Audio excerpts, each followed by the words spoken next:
Bugundan tabiiy gaz uchun bazaviy me'yor 100 kubometrga tushirildi. Assalomu alaykum aziz muxlis. Agarda bizning kanalimizda mehmon bo'lsangiz, bizga obuna bo'lishni unutmang. 1-aprel kundan boshlab isitish mavsumida tabiiy gaz uchun joriy qilingan 500 kubometrlik bazaviy me'yor 100 kubometrga tushiriladi.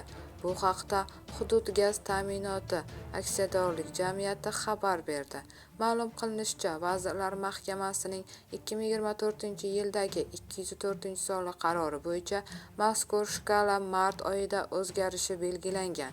Biroq mart oyida havo haroratining past bo'lishi va odatdagidan ko'ra sovuqroq bo'lishi munosabati bilan davlat rahbarining topshirig'iga muvofiq Vazirlar Mahkamasining tegishli qarori bilan isitish mavsumi uchun belgilangan 500 kubometr bazaviy me'yor 2025-yilning 1-apreligacha uzaytirilgan. Shunday qilib, bugundan 1-maygacha aholiga gaz iste'moli uchun tariflar quyidagicha: 100 kubometrgacha 650 so'mdan, 101 kubometrdan 2,5 kub metrgacha 150 so'mdan, 2,5 kubometrdan 5000 kubometrgacha 19,050 so'mdan, 5000 kubometrdan 10,000 kubometrgacha 22,075 so'mdan, 10,000 kubometr va undan yuqori iste'mol uchun 2,600 so'mdan bo'ladi.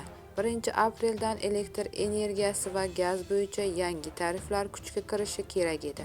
Prezident esa aholi iqtisodiy tarmoqlari va tadbirkorlik subyektlarini yoqilg'i energetika resurslari bilan ishonchli tarzda ta'minlash, shuningdek aholi va tadbirkorlik subyektlarini qo'llab-quvvatlash maqsadida Vazirlar Mahkamasiga yangi tariflar avval rejalashtirilgandek 1-apreldan emas 1-maygacha kuchga kirishi bo'yicha topshiriq berdi.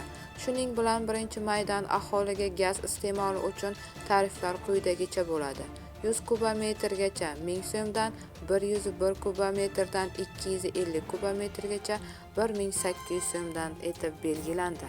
Bu xabarni barcha do'stlarimizga jo'natib qo'yamiz hamda videomiz ostida bir dona like tugmasini bosishni unutmaymiz.